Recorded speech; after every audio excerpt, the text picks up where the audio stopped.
بسم اللہ الرحمن الرحیم۔ السلام علیکم ورحمۃ اللہ وبرکاتہ۔ آج کے سبق میں ہم پڑھیں گے رموز اوقاف۔ رموز اوقاف یعنی رمز کی جمع ہے۔ رمز کا مطلب ہے کہ نشانی یا علامات یا اشارہ، اور اوقاف یہ وقف کی جمع ہے۔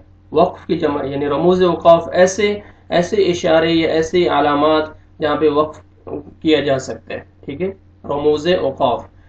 تو ویڈیو دیکھنے سے پہلے میں آپ سے ریکویسٹ کرتا ہوں کہ ابھی تک اگر آپ نے میرا چینل اس کو سبسکرائب نہیں کیا، آن لائن قرآن ٹیچر قاری مسعود احمد، تو ویڈیو کے نیچے یہ ریڈ کلر کا بٹن ہے، اس کو سبسکرائب کر لیجئے۔ جیسے آپ اس کو سبسکرائب کریں گے، کلک کریں گے، تو ساتھ یہ بیل کا آئیکن ہے، گھنٹی کا نشان آئے گا، اس پہ بھی کلک کیجئے تاکہ نیکسٹ آنے والی ویڈیو کا نوٹیفیکیشن آپ کو فوراً مل سکے۔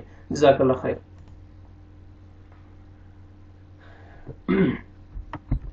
یہ پہلی علامت ہے، یہ دیکھیں، جہاں آیت پوری ہو جاتی ہے وہاں یہ چھوٹا سا دائرہ لکھا جاتا ہے۔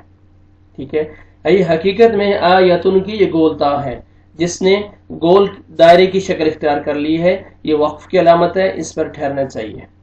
دوسرا یہ میم یہ وقف لازم کی علامت ہے، اس پر ضرور ٹھہرنا چاہیے، اگر نہ ٹھہرا جائے تو اکثر جگہ معنی اور مفہوم کے غلط ہونے کا امکان ہے۔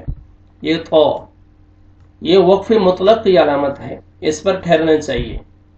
یہ جیم یہ وقف جائز کی علامت ہے، یہاں ٹھہرنا بہتر ہے اور نہ ٹھہرنا جائز ہے۔ قف اس کا معنی ہے ٹھہر جاؤ، اس پر ٹھہرنا چاہیے۔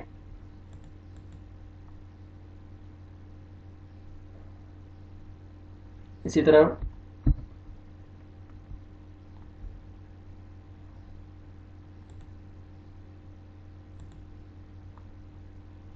اچھا، یہ جو میں نے آپ کو بتائے ہیں، یہ دیکھیں آپ، یہ جو میں نے علامات یہاں تک آپ کو بتائی ہیں، یہاں پہ آپ ٹھہر سکتے ہیں، وقف کر سکتے ہیں۔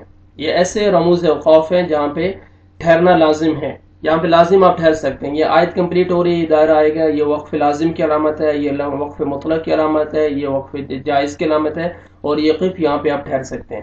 اس کے علاوہ نیچے جو ہیں، یہ میں آپ کو بتاتا ہوں، ان پہ آپ جو نا وہ نہیں ٹھہر سکتے، یہاں پہ وقف اور رموز اوقاف پر ٹھہرنا نہیں چاہیے۔ جن میں سے پہلے ہے، یہ آپ دیکھیں کہ لا اس کے معنی ہے نہیں۔ یہ علامت اگر آیت کے اندر ہے تو ہرگز نہیں ٹھہرنا چاہیے، اگر آیت کے اوپر ہے تو دونوں طرح ٹھہرنا نہ ٹھہرنا جائز ہے۔ ٹھیک ہے، آیت کے سینٹر میں ہے تو آپ نے وقف نہیں کرنا، اگر آیت کے اوپر ہے تو دونوں طرح ٹھہرنا بھی جائز ہے اور نہ ٹھہرنا بھی جائز ہے۔ اور یہ زا وقف مجوز کی علامت ہے، یا نہ ٹھہرنا بہتر ہے۔ صاد یہ وقف مرخص کی علامت ہے، یہاں ملا کر پڑھنا بہتر ہے، اگر بوقت ضرورت ٹھہرا جائے تو رخصت ہے۔ یہ بھی یاد رہے کہ صاد پر ملا کر پڑھنا زا کی نسبت زیادہ ترجیح رکھتا ہے۔ ٹھیک ہے، صاد پر ملا کر پڑھنا زا کی نسبت زیادہ ترجیح رکھتا ہے وقف مجوز سے۔ ٹھیک ہے، صلی یہ الوصل اولا کا اختصار ہے، یہاں ملا کر پڑھنا بہتر ہے۔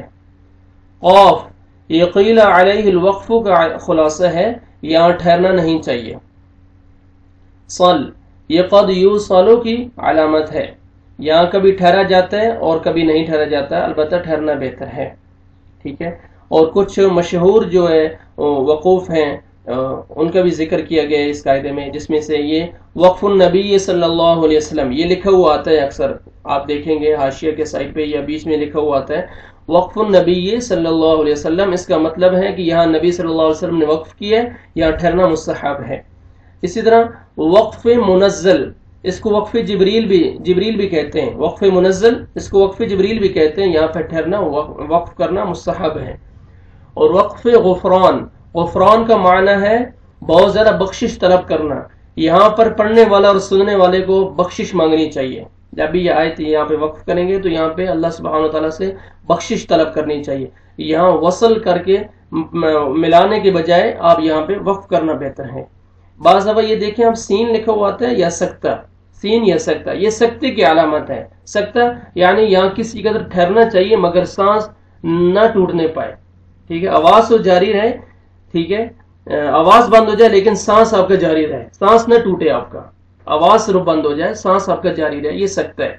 वक्फा, सकता और वक्फा ये लम्बे सख्ती की अलामत है, ठीक है। यहाँ सख्ती की निस्बत ज्यादा ठहरना चाहिए लेकिन सांस न टूटे, ये सकता और ये वक्फा है। ये वक्फे भी सख्ती की निस्बत ज्यादा ठहरते हैं लेकिन सांस आपका नहीं टूटना चाहिए, आवाज बंद हो जानी चाहिए।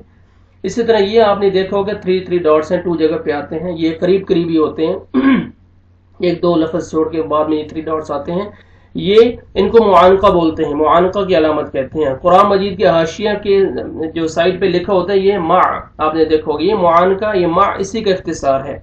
इन दोनों मकामात में किसी एक पर ठहरना चाहिए। ये देखें ये 3 डॉट्स हैं, जहीं भी आएंगे आपने अगर पहले वाले पे नहीं स्टॉप किया तो दूसरे को आप मिला के पढ़ें, अगर आप पहले को मिला के पढ़ रहे हैं तो दूसरे वाले 3 डॉट्स पे आप जो है नुक्तों पे आपने वहां पे स्टॉप करना है। इसी तरह ये काफ है, ये कज़ालिका का मुखफ़फ़ है, इसका मतलब है कि जो आप पहले वक्फ कर चुके हैं अलामत पे, जो वक्फ की अलामत गुजर चुकी है, यहाँ पर भी वही हुक्म है, ठीक है। इसका मतलब है कि वक्फ जो अलामत पहले गुजरी है इसका भी वही हुक्म है। ये 5, इसका मतलब क्या है कि ये कूफियों के अलावा जितने भी क़ुरा हैं उनके नजदीक यहाँ पे आयत होती है, अगर कोई यहाँ पे वक्फ करे तो उसको लौटाने की जरूरत नहीं है, जहाँ पे भी ये 5 लिखा हुआ आएगा। इसका मतलब है कि कूफियों के नजदीक, कूफी के जो क़ुरा हैं उनके नजदीक, कूफियों के अलावा जितनी भी क़ुरा हैं उनके नजदीक यहाँ पे आयत होती है। अगर आपने यहाँ पे वक्फ कर लिया तो लौटाने के पीछे से लौटाने की जरूरत नहीं है, अगली आयत जो है ना कंटिन्यू आगे से कंटिन्यू करें। आपने कुछ हाशी में ये साइड पे लिखा हुआ देखा होगा, और रुबो ये पारे की चौथाई हिस्से की अलामत है, ठीक है। और रुबो, इसी तरह अन्निस्फ आपने देखा होगा लिखे हुए, ये पारे के आधा होने की अलामत है।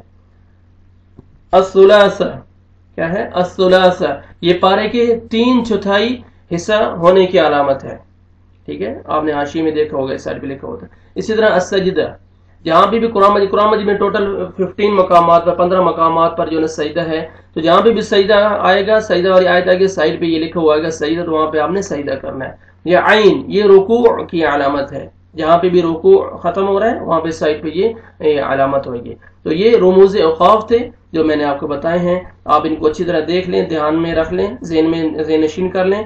आगे आज हमारा कायदा ये अल्हम्दुलिल्लाह कंप्लीट हो रहा है। आज हमारे कायदे का ये आखिरी सबक है अल्हम्दुलिल्लाह।